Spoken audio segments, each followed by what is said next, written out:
आज धमाका ऑफर में 3 बहुत ही खूबसूरत जानवर हम अपनी इस्लामाबाद सियाला ब्रांच के लिए रवाना करने लगे हैं। इनकी कीमत, इनकी क्वालिटी, इनकी बारीकी, इनकी ब्रीड, इनका अडर, हर एक चीज़ आपको वीडियो में ही दिखा देंगे।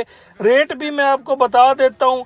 कल 8 जून बरोज सोमवार को ये जानवर इस्लामाबाद सियाला ब्रांच मौके पे पहुंच जाएंगे। जिस भी भाई ने ख़रीद करने हो वो मौके पे जाएं, जाके जानवर चेक करें, पास करें, तसल्ली करें, ख़रीद करें। जो भाई मेहदी डेयरी फार्म लिया पर मौके पे नहीं आ सकते उनके लिए सुनहरी मौका है।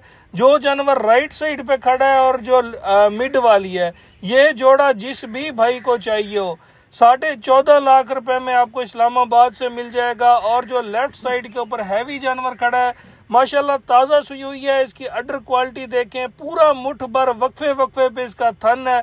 ये जानवर आपको 8.5 लाख रुपए में इस्लामाबाद पहुंच मिल जाएगा।